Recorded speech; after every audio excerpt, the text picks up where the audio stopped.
নবম শ্রেণীর প্রিয় শিক্ষার্থীবৃন্দ, প্রীতি ও শুভেচ্ছা নিয়েও আশা করি তোমরা ভালো আছো।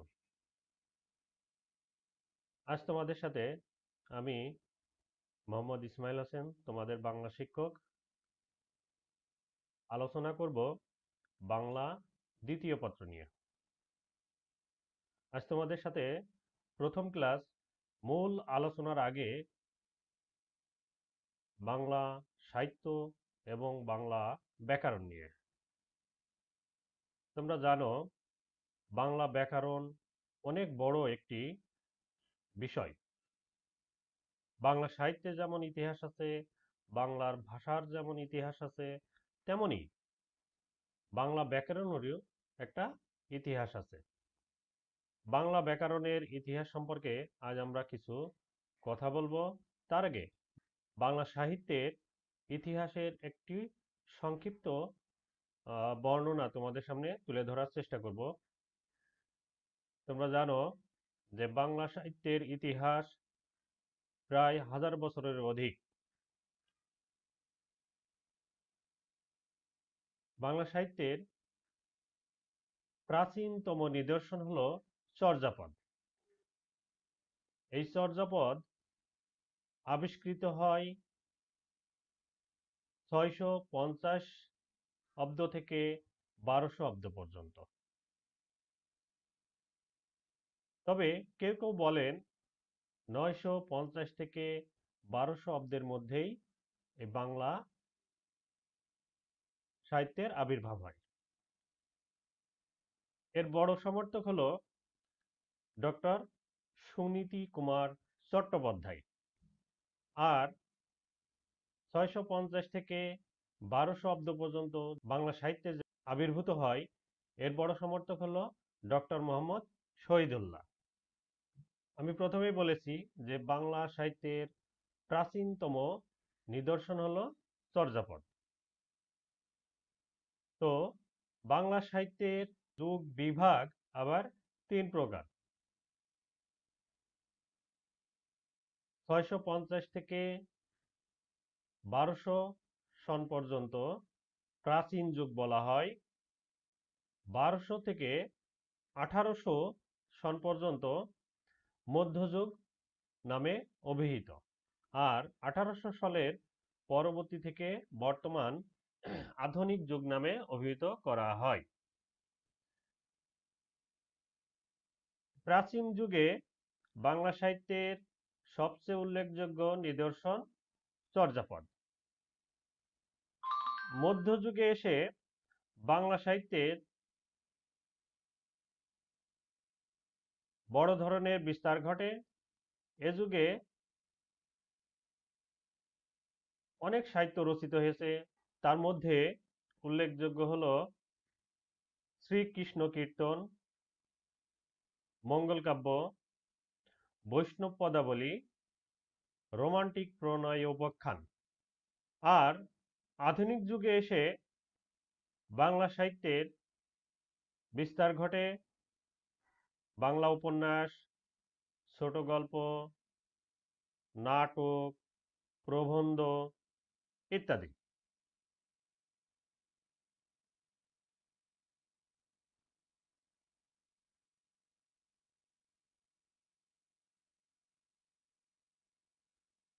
তো প্রিয় শিক্ষার্থী,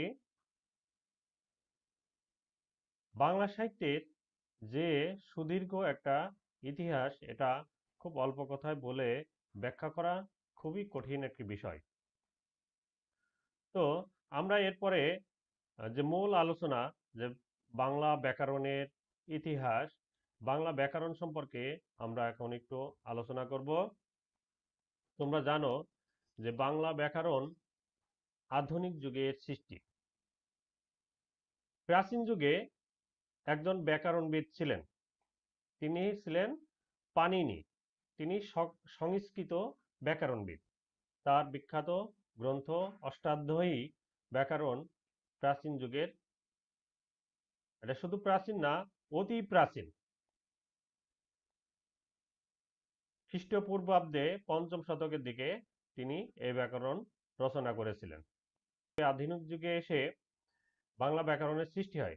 তবে একটা মজার বিষয় হলো এই ব্যাকরণগুলো কিন্তু বাংলা ভাষায় রচিত হতো না। আর এই ব্যাকরণগুলো রচনাও কোনো বাঙালি করেননি। প্রথমে এই ব্যাকরণ রচনা করেছিলেন পর্তুগিজ পাদ্রী মানুয়েল দা আসাসম্পৌসা। নামটা একটু কঠিন। ইনি 1743 সালে পর্তুগালের লিসবন শহরে এই ব্যাকরণ প্রকাশ করেন। এরপরে আমরা দেখি দ্বিতীয় যে ব্যাকরণ রচনা করেছিলেন তিনি হলেন ন্যাথানিয়েল ব্রাসি হ্যালহেড। তিনি 1778 সালে এই ব্যাকরণ রচনা করেন। আর এই ব্যাকরণটির নাম ছিল a grammar of the Bengal language. এটি ছিল বাংলা ভাষার দ্বিতীয় ব্যাকরণ, আর রচয়িতা ছিলেন নাথানায়েল ব্রাসি হ্যালহেড।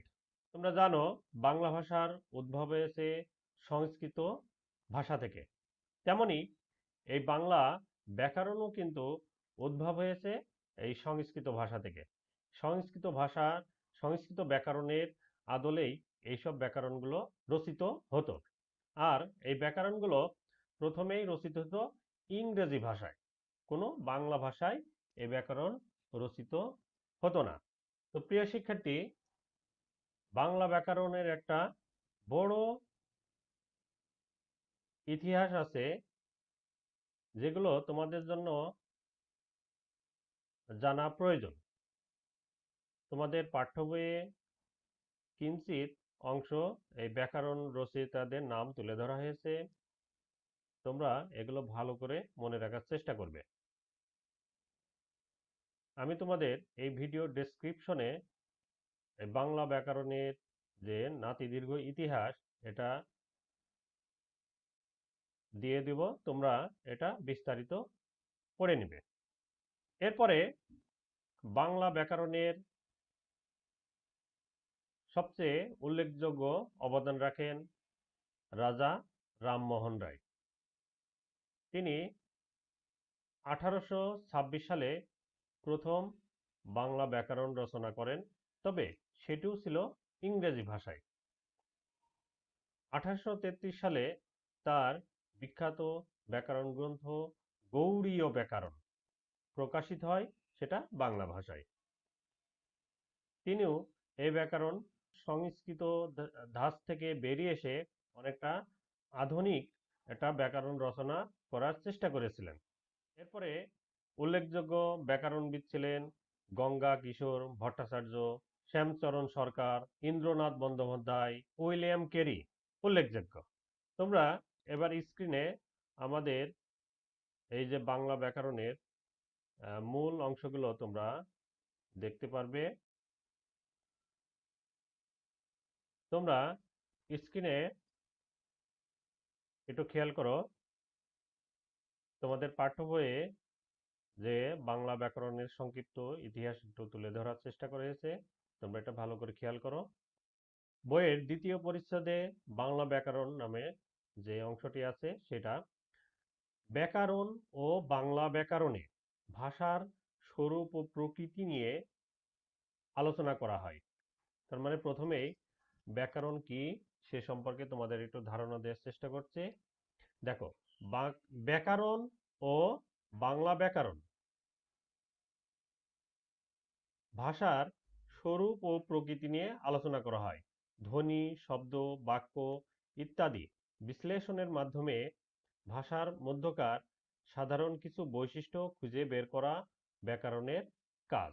তোমরা তাহলে মনে রাখবে যে ধ্বনি, শব্দ, বাক্য ইত্যাদি বিশ্লেষণের মাধ্যমে ভাষার মধ্যকার সাধারণ কিছু বৈশিষ্ট্য খুঁজে বের করা ব্যাকরণের কাজ। ব্যাকরণ গ্রন্থে এসব বৈশিষ্ট্যকে সূত্রের আকারে সাজানো হয়ে থাকে। তো যে বিদ্যাশাখায় বাংলা ভাষার স্বরূপ ও প্রকৃতি বর্ণনা করা হয় তাকে বাংলা ব্যাকরণ বলে। তাহলে বাংলা ব্যাকরণের সবচেয়ে বড় কাজ হলো যে ভাষার মধ্যে একটা শৃঙ্খলা বৃদ্ধি করা। তার মানে ভাষা যদি এলোমেলো হয়, সুশৃঙ্খল না থাকে, তার জন্য ব্যাকরণ আছে। এই ব্যাকরণ কাজই হলো ভাষাকে সুশৃঙ্খল করে লিপিবদ্ধ করা। তো প্রথম বাংলা ব্যাকরণ প্রকাশিত হয়, আগেই তোমাদের বলেছি, 1743 সালে পর্তুগিজ ভাষায়। এর লেখক ছিলেন মনোয়েল দা আশা-সম্পাসাও। তার বাংলা পর্তুগিজ অভিধানের ভূমিকা অংশে তিনি এটি রচনা করেন। এরপর 1778 সালে প্রকাশিত হয় নাথানিয়েল ব্রাসি হ্যালেট প্রণীত ইংরেজি ভাষায় রচিত পূর্ণাঙ্গ একটি বাংলা ব্যাকরণ। বইটির নাম a grammar of the Bengal language. 1801 সালে উইলিয়াম কেরি এবং 1826 সালে রাজা রামমোহন রায় ইংরেজি ভাষায় আরও দুটি উল্লেখযোগ্য বাংলা ব্যাকরণ রচনা করেন। আর 1833 সালে প্রকাশিত হয় রাজা রামমোহন রায়ের গৌড়ীয় ব্যাকরণ, বাংলা ভাষায় রচিত প্রথম বাংলা ব্যাকরণ।